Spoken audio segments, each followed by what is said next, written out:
하나님의 말씀은 요한계시록 2장 8절로 11절까지 교독을 하시겠습니다.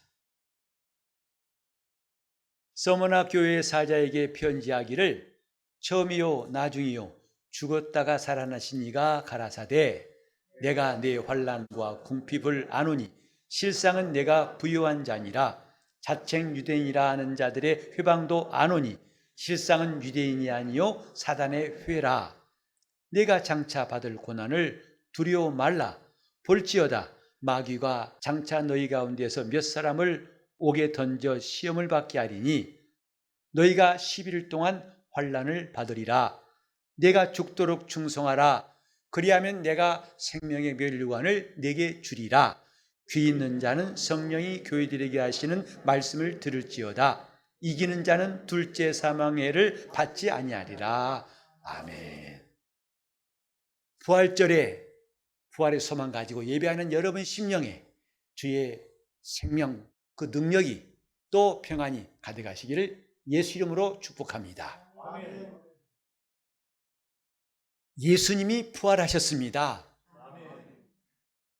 예수님이 부활하셨습니다. 아멘. 여느 때 같으면 이 메시지를 우리가 나가서 많은 사람에게 전할 때이지만은 이제 이 교회당 안에서 이렇게 말하게 되는 것이 조금은 아쉽기도 하지만 우리 심령부터가 이 소망, 확고한 믿음이 있다면 이것 또한 의미가 있을 것입니다. 예수님은 부활했습니다. 할렐루야! 아멘. 이것이 교회가 2000년 동안 가지고 온 메시지고 또 교회가 가진 생명의 복음입니다. 여러분은 부활을 믿으시나요? 사실은 부활을 믿는다는 것은 대단히 어렵습니다. 너무 힘듭니다. 인간의 이성으로는 사실 믿을 수 없다는 결론이 이르러야 그게 정직한 말일지 몰라요. 제가 처음 믿을 때 지금부터 40년 훨씬 지난 그때 이야기입니다. 깜짝 놀란 게 뭐냐면 그때 모 신학교, 우리나라의 아주 큰 교단의 신학교인데 그 신학생 가운데 50% 이상이 예수의 부활을 믿지 않는다 하는 말이었어요. 그 당시에는 어찌 그런 일이 있을 수가 있어요. 어찌 신학교까지 가서 하나님의 종이 되겠다는 사람들, 그들이 예수의 부활을 믿을 수 없다고, 그것도 한두 사람이 아니고 반이 넘도록. 하지만 곰곰이 생각해 보면은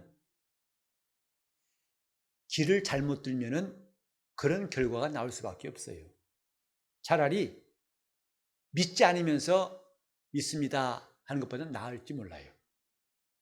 인간의 이성으로는 죽은 자가 사는 것 믿어지지가 않습니다.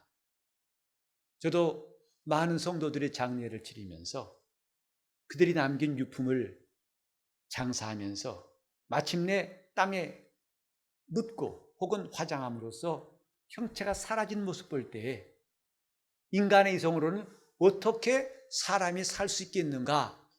이건 당연한 의심일 거예요. 이미 불타버렸는데, 썩어졌는데 무슨 수로 살겠는가? 그게 오히려 정확한 말일 겁니다. 근데 이것은 지금뿐만 아닙니다. 사도 바울에 의하면 2000년 전에도 어떻게 죽은 사람이 다시 살겠느냐? 그럼 그때도 똑같은 질문이었고 IT 산업이 극도로 발달한 21세기 초문명 사회에서도 똑같습니다. 그래서 우리는 교회에 나와가지고 예수의 부활을 믿는 사람이 되기 위해서 우리는 처음에 많이 애를 쓰지요. 믿어보려고. 믿으려고 애를 씁니다. 심지어는 어떤 때는 믿는 것처럼 보이다가 어떤 일을 만나면 갑자기 그 믿음이 사라지고 아니었구나 라고 느낄 때가 있습니다. 우리는 여기서 분명히 알아야 할 것은 그렇게 내 이성으로 부활이 믿어질 때까지 기다리는 것 헛것이라고 우리 미리 단정합시다. 그건 죽을 때까지 해도 안 됩니다. 다시 말해서 내 방법과 인간의 지식으로는 사람이 죽었다 사는 것을 인정할 수가 없다 하고 단정합시다. 그럼 뭐냐? 성경은 내가 믿으려고 애써가지고 마침내 믿어지게 될 때까지 하라, 이게 아닙니다. 길이 틀렸어요. 오히려 성경은 성령을 받으라 하셨어요. 성령으로 부활을 믿는 자가 되라 하신 겁니다. 하나님의 사정은 하나님의 영 외에는 아는 자가 없다고 했어요. 오직 하나님의 사정, 아들을 이 땅에 사지에 내버리시기까지 하나님이 결심하신 것, 또 그를 죽은 자 가운데 살리신 것, 이것을, 이 비밀을, 이 능력과 방법을 아시는 분은 하나님밖에 없어요. 그렇기 때문에 성령으로 예수를 믿는 것이 정확한 믿음이고 이것이 헛수고를 줄이는 길입니다. 그래서 성령을 받는 것이 부활을, 그 안 믿어지는 부활을 믿으려고 애쓰는 것보다는 훨씬 좋은 방법이고 완전한 길이라는 것을 먼저 말씀드립니다. 신앙생활은 성령으로 하는 겁니다. 노력해서 하나씩 풀어가고 만들어가는 게 아니라 처음부터 성령으로. 그래서 주님께서는 부활하신 다음에도 첫 번째 메시지가 성령을 받으라 하고 숨을 내쉬셨어요. 하늘에 오르실 때에도 너희는 예루살렘을 떠나지 말고 아버지 약속하신 것, 곧 성령을 기다리라. 성령이 임하시면 권능을 받고 너희가 예루살렘과 온 유대와 사마리아와 땅 끝까지 이르러서 나의 증인이 될 것이다. 시급한 것은 성령 받는 겁니다. 하나님께서 계시냐 안 계시냐는 논쟁. 그래서 계신다고 하는 이론도 많고 증명한다는 방법도 많고 불신자들이 그건 말도 안 된다는 그런 이론도 좀 팽팽합니다. 어느 한쪽에 압도적이지 않습니다. 근데 그보다 더 증명하기 어려운 것은 예수께서 죽은 자 가운데서 부활하신 것. 그것을 과연 인간들이 증명해낼 수 있겠느냐. 지금까지도 불가능했지만 앞으로도 보나마나 뻔할 뻔자라고 생각합니다. 애당초 우리는 길을 잘 들어서야 됩니다. 성령으로 예수의 부활을 믿는 사람들, 그들이 그리스도인들입니다. 그렇다면 성령은 어떤 믿음을 가진 사람들에게 역사하시는가? 성령께서 아무에게나 역사하신다면 지금 이 땅에 안 믿는 사람이 없을 거예요. 그러나 성령은 믿는 자들에게 임하시는 하나님의 영이신데 무엇을 믿는 사람들에게인가? 이걸 오늘 말씀드리려고 합니다. 여러분 지금까지 주위에서 죽었다 산 사람을 본 적이 있습니까? 친척 가운데에서, 가족 가운데에서. 혹시 아니라면 멀리 몇 다리 건너서라도 죽었다 산 자를 여러분이 본 적이 있든지 들은 적이 있습니까? 물론 책으로도 우리는 가끔 듣습니다. 그래서 천국 갔다 온 이야기를 쓴 사람도 있고. 하지만 여기 죽었다 살았다는 말은 뭐냐면 숨이 끊어지고 장사 지낸 다음에 완전히 죽었어요. 의학적인 죽음뿐만 아니라 모든 주위 사람들이 다 죽었다고 해서 장례까지 치른 다음에 살아난 자를 본 적이 있느냐 이 말이죠. 대단히 드문 일이죠. 혹시 본 적 있나요? 그런데 혹시 그런 일이 있다 하더라도 그 죽었다 산 것이, 그 사람이 그런 일이 나에게 아무런 영향력이 없다면 단순히 호기심, 그래? 대단한 일인데? 그걸 끝나지 더 이상 무슨 일이 있겠어요? 여기서 우리는 오늘 죽었다 사신 일에 대해서 말씀을 좀 잘 살펴보려고 합니다. 우리는 죽었다 사신 것뿐만 아니라 그것이 우리에게 이전에도 영향을 끼쳤고 지금도 영향을 미치고 또 앞으로도 계속 영향을 끼치는 그 죽었다 사신에 대해서 말씀을 드리려고 하는 거예요. 주님이 하늘에 가신 다음에 지금까지 이 땅에 많은 거짓 선지자들이 나오고 자칭 예수라는 사람이 나왔어요. 오늘 이 시대도 있습니다. 자기를 보혜사라고 하기도 하고 재림 예수라고도 말한 사람이 있어요. 그러나 우린 자기가 주장한다고 해서 아무나 구주될 수 없다는 사실을 알아야 됩니다. 구주가 되려면 첫 번째 조건이 뭐냐 하면 반드시 죽어야 됩니다. 그것도 우리 죄를 위해서 죽어야만이 구주가 됩니다. 이게 첫 번째 자격이에요. 이런 사실도 없다면 우리는 애당초 거들떠보지도 말아야 됩니다. 반드시 우리 죄를 위해서 죽어야만이 그가 내 구주이심을 첫 번째 조건을 만족할 수 있는 거죠. 근데 두 번째로 중요한 것은 혹시 죽었다 하더라도 꼭 필요한 게 뭐냐면 반드시 그 일 전에 예언이 먼저 있어야 이 두 번째 중요한 조건이에요. 예수님께서 죽으신 것, 그것은 갑작스러운 것이 아닙니다. 주님은 이미 말씀하셨어요. 마태복음만 해도 3번이나 내가 죽어야 할 것이니라. 마태복음 16장에 처음 나오죠. 이제 인자가 예루살렘에 가서 고난을 받고 십자가에 못 박아 죽임을 당할 것이다. 이 예언을 주님이 미리 말씀하셨어요. 내가 십자가의 고난을 당할 것이다. 이렇게 우리 죄를 위해 죽되 반드시 미리 말하고 그대로 되어야만이 참이다 이 말이죠.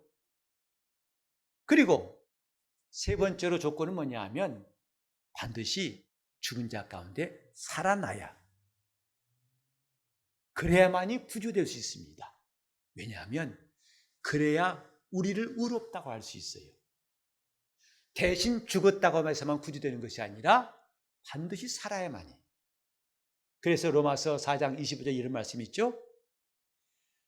예수는 우리 범죄함을 위해서 내어줌이 되고 또한 우리를 의롭다 하심을 위하여 살아나셨느니라 했습니다.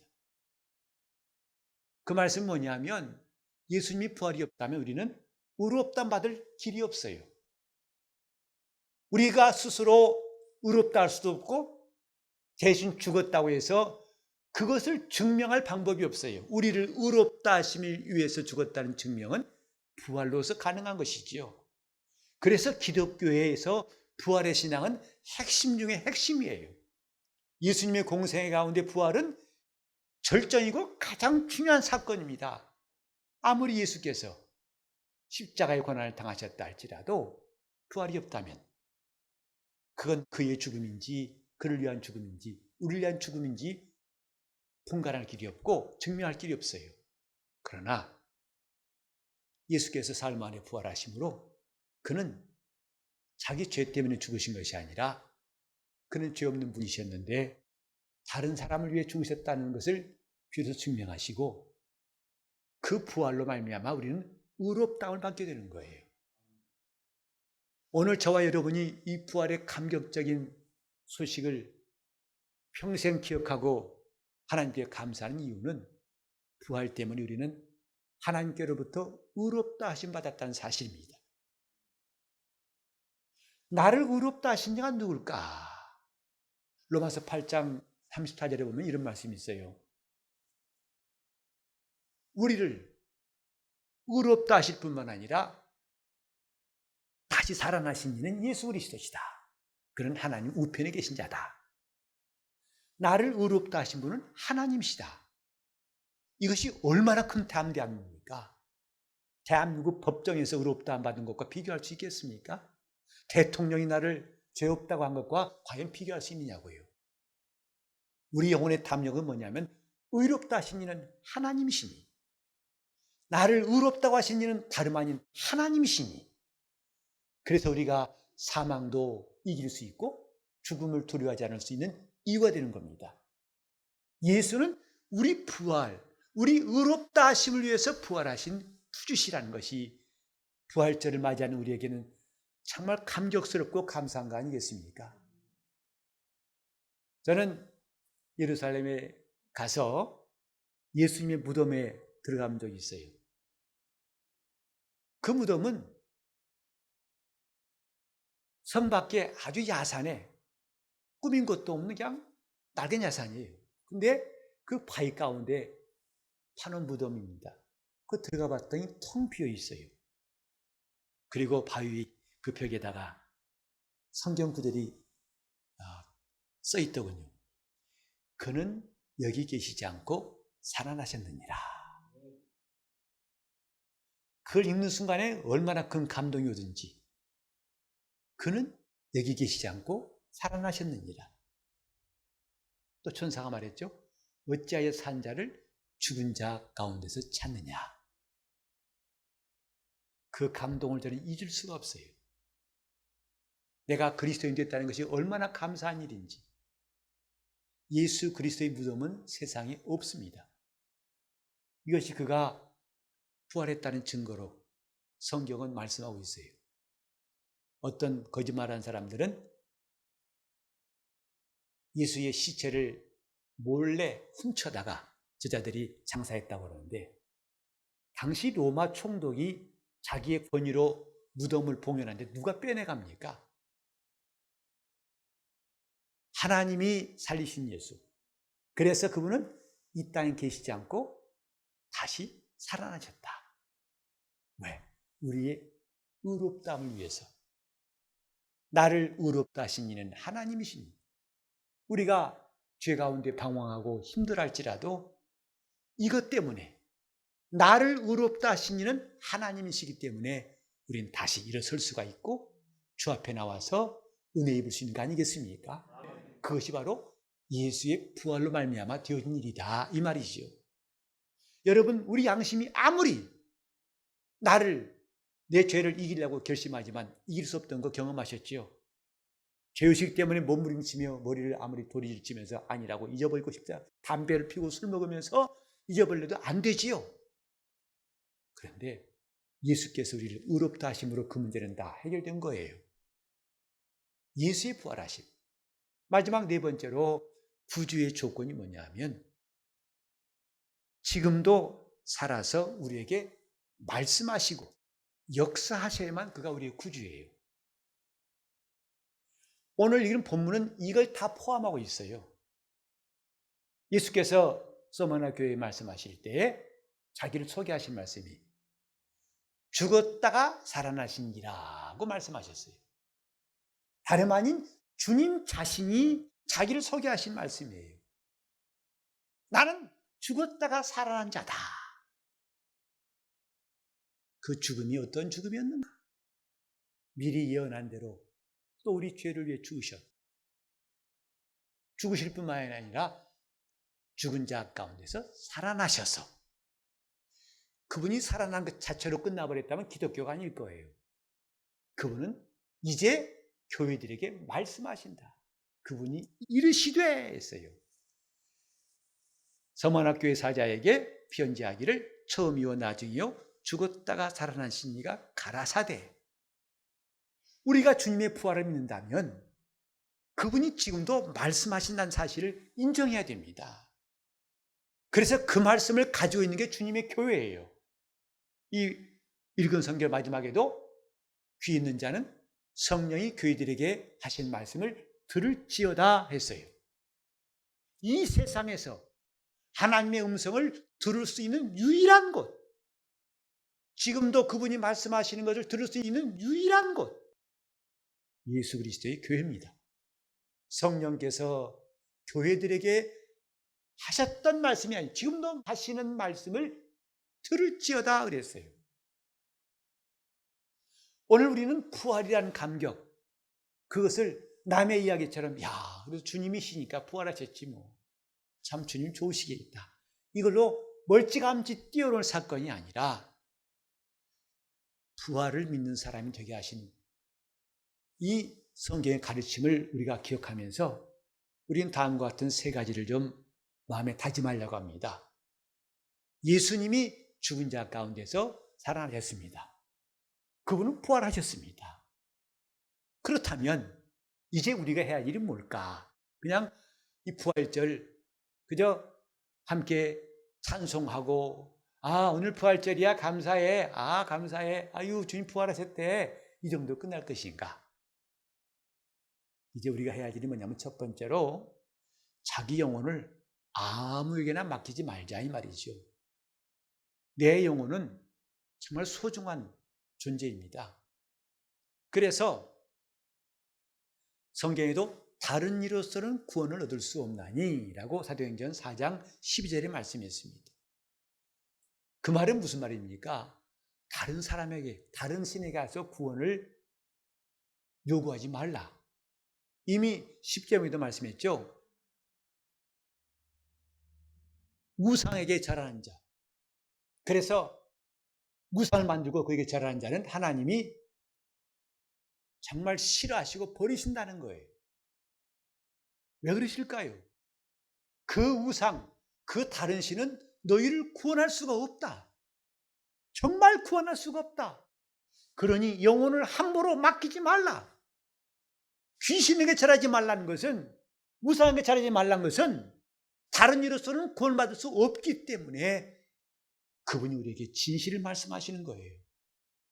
오직 우리가 예수 이름에 무릎 꿇지 않는 것은 이렇게 죽었다가 사시니만이 우리 영혼을 구원할 수 있기 때문에 함부로 무릎 꿇지 말고 오직 살아계신 하나님 앞에 복종하자는 뜻 아니겠습니까?